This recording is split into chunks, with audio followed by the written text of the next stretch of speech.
இன்று இன்ஷா அல்லாஹ் குர்ஆனும் விஞ்ஞானமும் அறிவியல், குர்ஆனின் சயின்ஸ் சம்பந்தமாக சில விஷயங்கள், எந்தெந்த வசனங்கள், எந்தெந்த அத்தியாயங்கள், எந்தெந்த அல்லாஹுடைய வார்த்தை இன்றைய காலகட்டத்தில் விஞ்ஞானிகள், இன்றைய காலகட்டத்தில் இருக்கின்ற இந்த அறிவியல் நிரூபித்து இதுதான் உண்மை என்று சொல்கிறார்கள் என்று பார்ப்போம். குர்ஆன் பொறுத்தவரை இது 1400 வருடங்களுக்கு முன்பாக இறங்கிய இறை தூதர் முஹம்மது நபி ஸல்லல்லாஹு அலைஹி வஸல்லம் அவர்கள் மீது ஒரு புத்தகம், உலகம் முழுவதும் இருக்கக்கூடிய ஒரு மிகப்பெரிய ஒரு அற்புதம். மறுமை நாள் இந்த உலகம் அழியும் வரை நிகழ்ந்து கொண்டிருக்கக்கூடிய, இது உயிரோடு இருக்கக்கூடிய அல்லாஹுடைய வார்த்தை. இந்த புத்தகத்தில் பல அற்புதங்கள் இருக்கிறது. அதை நாங்கள் படித்தாலும் நமக்கு தெரியும், அதை நாங்கள் மற்றவர்களுக்கு சொல்லிக் கொடுத்தாலும் நமக்கு தெரியும். இப்போ அந்தந்த விஷயங்கள் என்னென்ன குர்ஆன் இன்னைக்கு இருக்கக்கூடிய விஞ்ஞானம் இந்த குர்ஆனை எப்படி உண்மைப்படுத்துகிறது என்று பார்ப்போம். முதலாவது ஆரம்பத்திலிருந்து தொடர்ச்சியாக இன்று இன்ஷா அல்லாஹ் பார்ப்போம். இது அப்படியே பாட்டாக கூட இன்ஷா அல்லாஹ் வரும். முதலாவது சூரத்துல் பக்ரா 2வது அத்தியாயத்தில் அல்லாஹ் சுப்ஹானஹு வ தஆலா ஆரம்ப 15 வசனத்துக்கிட்ட அல்லாஹ் சொல்லுகின்ற வார்த்தை, அல்லாஹ் இந்த இறை நிராகரிப்பாளர்கள், அல்லாஹ்வை மறுக்கக்கூடிய அந்த மக்களுடைய உதாரணங்களை அல்லாஹ் எப்படி சொல்லுகின்றான்? அவர்களுக்கு ஒரு வானத்திலிருந்து ஒரு ஒலி வரும். அந்த ஒலி எப்படி இருக்கும் என்று சொன்னால், மிகவும் மின்னலாக, மிகவும் ஒரு பயங்கரமாக சத்தத்தோடு, ஒரு இடியோடு இருக்கும். மினஸ் ஸமாஇ ஃபீஹி ஸுலுமாத்துன், அந்த வானத்தில் அவர்களுக்கு அந்த வானத்தில் ஒரு இருள் இருக்கிறது என்று குர்ஆன் சொல்லுகிறது. அந்த வானத்தில் ஃபீஹி ஸுலுமாத்துன் வ ரஅதுன் வ பர்க், அந்த வானத்திலிருந்து தான் அவர்களுக்கு இடி, மின்னல், அந்த சத்தம், அந்த இருள் இருக்கிறது என்று குர்ஆன் சொல்லுகிறது. இப்போ இது அப்படியே இன்றைய காலகட்டத்தில் பார்த்தால், இந்த வானத்தில் தான் இருள் இருக்கிறதா அல்லது வானத்தில் வெளிச்சம் இருக்கிறதா என்ற அந்த தியரியை பார்க்கும் பொழுது பழமை வாய்ந்த பழைய அறிவியர்கள், விஞ்ஞானிகள் சொல்லக்கூடிய கருத்து என்ன அப்படின்னு சொன்னால், ஆல்பர்ஸ் பாரடாக்ஸ் சொல்லக்கூடிய ஹென்ரிச் வில்லியம் ஓல்பர்ஸ் 1823 ஆண்டில் இறந்தவர்கள். அவர் சொல்லக்கூடிய ஒரு கருத்து என்னன்னு சொன்னால், இந்த வானத்தில் ஒரு இருள் இருக்கிறது, இந்த வானத்தில் ஒரு இருள் இருக்கிறது, அதை கொண்டுதான் இந்த வானம் இரவு நேரத்தில், இந்த வானம் பிரகாசமாக, மின்னலாக, அந்த அந்த நட்சத்திரங்களோடு அழகாக அந்த வானம் இருக்கிறது. அப்போ அவருடைய ஒரு தியரி மட்டும் இல்லாமல், இன்னும் அதை தொடர்ந்து ஜோஹன்னஸ் கேல்பியர் சொல்லக்கூடிய, இவர் ஆல்பர்ஸுக்கு முன்னாடி பிறந்தவர், ஆனால் இவரும் அதே கருத்தை தான் சொல்லுகின்றார். என்ன அப்படின்னு சொன்னால், இந்த வானத்துக்கு மேலே, இந்த வானத்தில் ஒரு இருள் இருக்கிறது. அந்த காலத்தில் வாழ்ந்த ஒரு அறிவியல் இல்லாத, ஒரு டெக்னாலஜி வளராத, ஒரு விஞ்ஞானம் இல்லாத ஒரு காலகட்டத்தில் ஒரு குர்ஆனுடைய வசனம் இறக்கிறது என்று சொன்னால், மக்கள் அதை வெறும் படிப்பதற்காக மட்டுமல்ல, அதை பார்த்து பல மக்கள் அதை ஆச்சரியப்பட்டார்கள். இப்படியெல்லாம் இருக்கிறதா? இப்போ அந்த குர்ஆன் சொல்லுகிறது வானத்தில் இருள் இருக்கிறது. அது அந்த சம்பந்தமாக ஒவ்வொரு வசனங்கள் பார்க்கும் பொழுது அந்த எப்படி சத்தம் வரும், அந்த வானத்தில் என்ன இருக்கிறது என்று சொல்லி அந்த வசனங்கள் வரும் பொழுது அதை நிரூபிப்பதற்காக சில ஆதாரங்களை நாங்கள் கொடுப்போம். அடுத்ததாக அதே தொடர்ச்சியாக எட்கர் எலியன் போயின் சொல்லக்கூடிய 1848வது வருடத்தில் அவர் மரணிக்கிறார். அவரும் இதே கருத்தை தான் சொல்லுகிறார். இந்த பிரபஞ்சத்தை, இந்த பிரபஞ்சத்துக்கு மேல, இந்த பூமிக்கு மேல இருக்கக்கூடிய அந்த வானத்தில் ஒரு இருள் இருக்கிறது. அதனால்தான் நமக்கு இரவு நேரத்தில் அந்த இருள் தெரிகிறது. காலை நேரத்தில் சூரியனுடைய ஒளிப்பட்டதன் காரணமாக தான் நமக்கு வெளிச்சமாக இருக்கிறது. ஆனால் இந்த உலகத்துக்கு மேலே பார்த்தீங்க அப்படின்னு சொன்னால் ஒளி கிடையாது, எல்லாம் இருளில் தான் இருக்கிறார்கள். அந்தந்த நட்சத்திரங்களுக்கு பல பிரகாசங்கள், பல ஒளிகள் இருக்கிறது. இது குர்ஆன் சொல்லக்கூடிய அந்த வார்த்தை. ஃபீஹி ஸுலுமாத்துன், அந்த வானத்தில் ஒளி இருக்கிறது. வ ரஅதுன், அந்த வானத்தில் கொண்டுதான் அந்த இடியும், அந்த இடி சத்தம் இருக்கிறது இல்லையா, அதுவும் வானத்தில் தான் வருகிறது. வானத்துக்கு மேல் வருகிறதா அதை பற்றி மக்களுக்கு தெரியாமல் இருக்கும். ஆனால் குர்ஆன் சொல்லுகிறது வானத்தில் தான் அந்த இடி வருகிறது. அந்த இடி எப்படிப்பட்டதாக இருக்கிறது? குர்ஆன் சொல்லுகிறது அந்த வானங்கள், 2 வானங்களும் சேர்ந்துதான் அந்த இடியோட சத்தமும் அந்த இடியும் வருகிறது. பெஞ்சமின் பிராங்க்லின் இவர்தான் அதிகமாக இந்த வானத்தில் இருக்கக்கூடிய சில விஷயங்களை ஆய்வு செய்து சொல்லியிருக்கிறார். இவர்தான் அந்த வானத்திலிருந்து அந்த இடி சத்தமும், அந்த வானத்திலிருந்து வரக்கூடிய அந்த இருளும், அந்த வானத்திலிருந்து வரக்கூடிய அந்த மின்னலும், இதெல்லாம் வானத்தில் தான் வருகிறது. இவர்தான் முதலில் ஆராய்ச்சி செய்து சொன்னார்கள். இவர் இறக்கக்கூடிய காலம் என்ன அப்படின்னு சொன்னால் 1790. இவர் இந்த காலகட்டத்தில் முதலாக பிராங்க்லின் சொல்லக்கூடிய இந்த விஞ்ஞானி தான் இந்த வானத்தில்தான் இந்த இடி மின்னல் எல்லாம் வருகிறது, மற்ற இடங்களில் வரவில்லை, இது வானத்தில்தான் வருகிறது. இதெல்லாம் சின்ன சின்ன உதாரணமாக நாங்கள் பார்க்கலாம். ஆனால் இன்று விஞ்ஞானம் இதை உண்மைப்படுத்துகிறது. அப்ப அறிவியல் இல்லாத காலகட்டத்தில் எப்படி இந்த குர்ஆன் இந்த வார்த்தையை சொல்ல முடியும்? அப்ப என்ன அர்த்தம்? இந்த குர்ஆன் உண்மையை பேசுகிறது. அப்ப இந்த குர்ஆன் இறக்கிய அந்த அல்லாஹ் அவன் உண்மையானவன், சதகல்லாஹ், அவன் உண்மையான வார்த்தை தான் பேசுகின்றான். அப்ப அவன் இறக்கிய இந்த வார்த்தை, இந்த குர்ஆன், இது உண்மையான வார்த்தை தான். இந்த குர்ஆனில் எந்த விதமான பொய் கிடையாது. இது மட்டுமல்ல, அதை தொடர்ந்து இன்றைய மாடர்ன் செஞ்சுரியில் இருக்கக்கூடிய பல விஞ்ஞானிகள் அவர்களும் இதை தான் சொல்லுகிறார்கள். அதே போன்று இன்னொரு வசனத்தில் வந்தால் அல்லாஹ் முதல் கட்டளை மனிதனுக்கு சொல்லக்கூடிய முதல் கட்டளை, யா அய்யுஹன்னாஸ் உஅ்புது ரப்பக்கும், மனிதர்களே உங்களுடைய இறைவனை நீங்கள் வணங்குங்கள். அவன் உங்களை படைத்தான், உங்களுக்கு முன்னால் வாழ்ந்த சமுதாயங்கள் அந்த மனிதர்களையும் படைத்தான். லஅல்லக்கும் தத்தகூன், நோக்கம் என்ன? நீங்கள் அவர்களை பார்த்து பயப்பட வேண்டும், அந்த அல்லாஹ்வை பயப்பட வேண்டும். அதற்காக தான் அந்த அச்சம் உங்களுடைய உள்ளத்தில் வர வேண்டும் என்பதற்காக தான் அல்லாஹ் உங்களை படைத்தான்.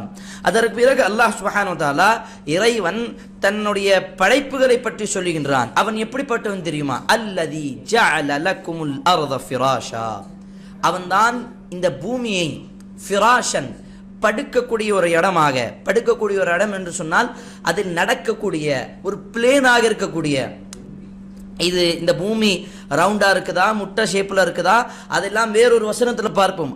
ஆனால் இந்த வசனத்தில் அல்லாஹ் சொல்லக்கூடிய வார்த்தை வல் அர்த ஃபிராஷன், நடப்பதற்கு எந்த விதமான தடுமாற்றம் இல்லாமல் நடப்பதற்கு ஸ்ட்ரெயிட்டாக இருக்கக்கூடிய ஒரு நல்ல திசையை அல்லாஹ் ஏற்படுத்தியிருக்கிறான் இந்த பூமியில். வல் அர்த ஃபிராஷன். அப்ப இதை உண்மைப்படுத்துகின்ற இன்னைக்கு இருக்கக்கூடிய பல விஞ்ஞானிகள் இதை தான் சொல்லுகின்றார்கள். அதில் முக்கியமாக வரக்கூடிய யார் அப்படின்னு சொன்னா இந்த பூமி ஒரு பிளாட் போல, ஒரு படுக்கக்கூடிய ஒரு இடம் எப்படி இருக்கும், மேல கீழே இல்லாம ஒரு பிளேனா இருக்கும். அதே போலதான் இந்த பூமி, இந்த பூமியில் மனிதர்கள் நடப்பதற்கு இறைவன் அப்படிதான் சுலபமாக்கி இருக்கிறான். வல் அர்த ஃபிராஷன் வஸ் ஸமாஅ பினாஅன், இந்த வானத்தை ஒரு ரூஃப், வானத்தை ஒரு மேல இருக்கக்கூடிய சீலிங் சொல்லுவோம் இல்லையா, நம்மளுடைய வீட்டுக்கு மேல சீலிங் போடுவோம். எதற்காக போடுவோம்? மேலிருந்து பாதுகாப்புக்காக, ஒரு இடி மின்னல் வராமல் இருப்பதற்கு, ஒரு பாதுகாப்புக்காக, ஒரு ஏதாவது ஒரு தவறுகள், ஏதாவது ஒரு தீமைகள் நம்மளுடைய வீட்டுக்கு மேலே நடக்காமல் இருக்க வேண்டும், அதை நம்மை பாதுகாப்பதற்காக மலையிலிருந்து வெயிலிருந்து இந்த மாதிரி நிறைய விஷயங்கள் அல்லாஹ் சுப்ஹானஹு வ தஆலா நமக்கு இந்த வீடு கட்டும் பொழுது அந்த அறிவை கொடுத்திருக்கிறான். அப்ப வீடு கட்டும் பொழுது அந்த ரூஃப் இருக்கும், அப்படிதானே? அப்ப அந்த ரூஃப் இருக்கும் பொழுது அதை பார்த்துதான் இன்னைக்கு மனிதர்கள் அந்த வானத்தை பார்த்துதான் இன்னைக்கு அந்த ரூஃப் எல்லாம் செஞ்சிருக்காங்க. அப்ப அந்த வானமும் ஒரு ரூஃப் போல, ஒரு சீலிங் போல, ஒரு மேல இருக்கக்கூடிய ஒரு பாதுகாப்பு தான். இது யார் சொல்லுகின்றார் அப்படின்னு சொன்னா, இன்று இருக்கக்கூடிய பல விஞ்ஞானிகள் இதை சொல்லுகின்றார்கள். என்ன அப்படின்னு சொன்னா, the sky is a roof. Sky அப்படின்னு சொன்னா இந்த வானம் ஒரு பாதுகாப்புக்காக தான். அதனால தான் பல தியரிகள் நமக்கு என்ன சொல்லுகிறது அப்படின்னு சொன்னா, இந்த வானத்துக்கு மேல் ஒரு ஒரு சின்ன ஒரு ஊசி கூட போட்டா அப்படின்னு சொன்னா அதை வரக்கூடிய ஸ்பீடு அதிகமாயிடும். அந்த ஊசி கூட அந்த வானத்துக்கு மேல வந்துருச்சு அப்படின்னு சொன்னா கீழே போடும் பொழுது இந்த கிராவிட்டி ஃபோர்ஸ்ல வேகம் அதிகமாயிடும். ஆனால் அந்த வேகத்தின் அதிகமான காரணமாக இந்த உலகத்தில் அந்த ஒரு சின்ன ஊசி அந்த ஃபோர்ஸ்னால உலகத்துல பட்டுடுச்சு அப்படின்னு சொன்னா பல்லாயிரம் கிலோமீட்டர் அளவுக்கு அந்த ஒரு பூமியில மிகப்பெரிய ஒரு பூகம்பம் நடக்கும். ஆனால் அது நடக்காமல் இருப்பதற்கு, அதை தடுத்துக் கொள்வதற்காக தான் இந்த வானத்தை அல்லாஹ் படைத்திருக்கிறான். இந்த வானத்தில் அதற்காக தான் ஒரு பாதுகாப்பாக படைத்திருக்கிறான்.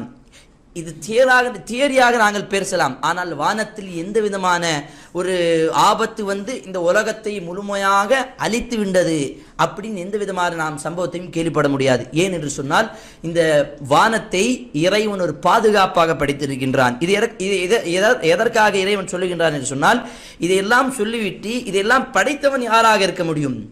அல்லாஹ் அதே நமக்கு கற்றுக் கொடுக்கின்றான். அல்லதி ஜஅல லக்குமுல் அர்த ஃபிராஷன் வஸ் ஸமாஅ பினாஅன், இந்த வானத்தை உங்களுக்கு ஒரு சீல் போல, ஒரு ரூஃப் போல உங்களுக்கு ஆக்கி வச்சிருக்கிறான். இதை உண்மைப்படுத்துகின்ற பல விஞ்ஞானிகள் இருக்கிறார்கள். அப்படின்னு சொன்னா கோப்பர்னியஸ் சொல்லக்கூடிய 1543 வருடத்தில் இறந்தவர்கள். அதே போன்று ஜெலீலி சொல்லக்கூடிய டெலிஸ்கோப்லேருந்து பார்த்து விட்டு இந்த மாதிரி நிறைய விஷயங்கள் ஆய்வு செய்து சொல்லியிருக்கிறாரு. 1642 வருஷத்தில் அவர் இறக்கிறார். அதே போன்று இசாக் நியூட்டன் சொல்லக்கூடிய இவரும் இதை பற்றி நிறைய விஷயங்களை சொல்லியிருக்கிறார். நியூட்டனுடைய லா படித்து பார்த்தீங்க அப்படின்னு சொன்னால் இதை பற்றி நிறைய விஷயங்கள் நமக்கு தெரியும். 1727 வருடத்தில் அவர் இறக்கின்றார். அப்போ அதே போன்ற இப்போ மாடர்ன் சயின்ஸில் பார்த்தீங்கன்னா பல விஞ்ஞானிகள் இதை இன்னுமைப்படுத்தி சொல்லுகிறார்கள்.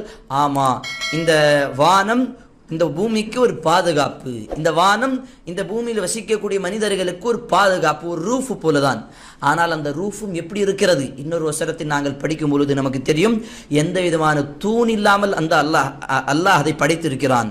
அப்ப எப்படி பிரம்மாண்டமாக இவ்வளவு படைப்பு படைத்த Exactly right now that you're sitting in your room, millions of meteorites of varying sizes keep falling from the space towards our planet. And yet, you live in peace and nothing happens to you. It is because the atmosphere surrounding the Earth, despite of its transparent structure, puts up a bold front against this meteorite bombardment like a steel shield, just to facilitate the condition for the continuation of life on Earth. A prominent example of this bombardment that we can witness with our naked eyes is the moon surface. If you just take a look at the surface of the moon, you'd easily see the holes which were caused by the meteorite shower. The atmosphere is a set of gaseous layers with a height of approximately 10,000 kilometers. When the meteor hits the atmosphere, the air in front of it compresses incredibly quickly. When a gas is compressed, its temperature rises. This causes the meteor to heat up so much that it glows. The air burns the meteor until there's nothing left, and that's how it protects our lives.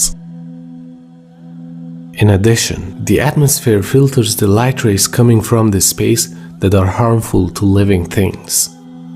The most striking feature of this function of the atmosphere is that it only lets harmless and useful rays, visible light, near ultraviolet light, and radio waves to pass through.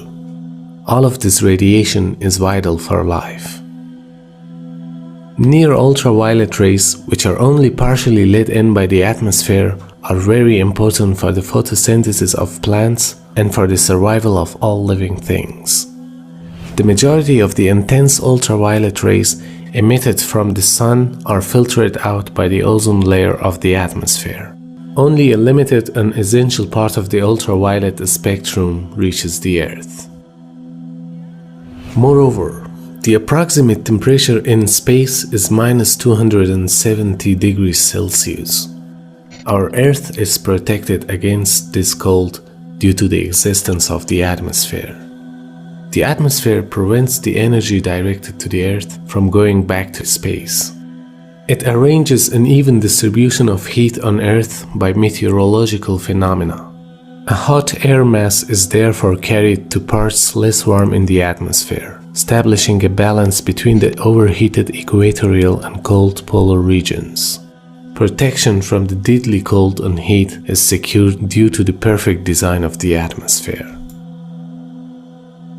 It is not only the atmosphere that protects the Earth from the harmful effects. In addition to the atmosphere, the Van Allen belt, the layer caused by the magnetic field of the Earth, also serves as a shield against the harmful radiation that threatens our planet. This radiation, which is constantly emitted by the Sun and other stars, is deadly to living things.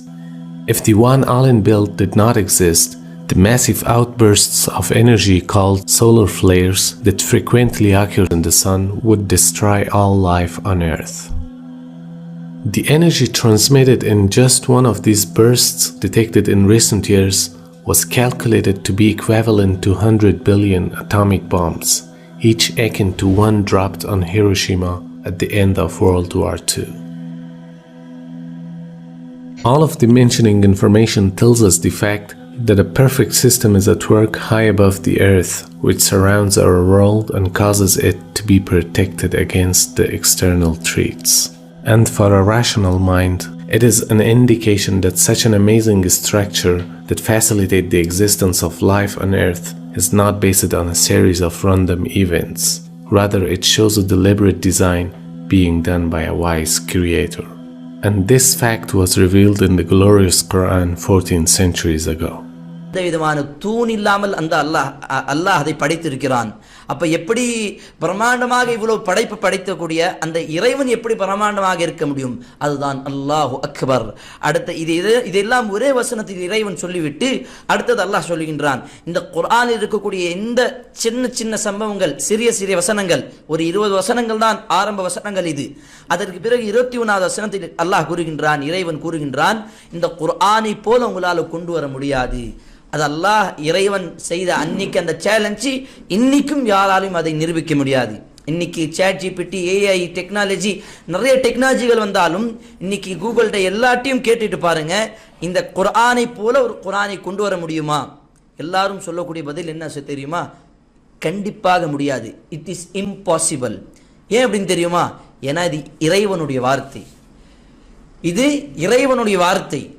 இதை போல ஒரு மனிதன் ஒரு வார்த்தையை கொண்டு வர முடியாது. அதனால் தான் இறைவன் சொல்லுகின்றான், ஃபஅத்து பிசூரத்தின் மின் மிஸ்லி, ஒரு வசனம், ஒரு அத்தியாயம் இதை போல கொண்டு வாருங்கள் பார்ப்போம். ஃபஇல்லம் தஃஅலு, நீங்கள் கண்டிப்பாக இதை கொண்டு வர முடியாது.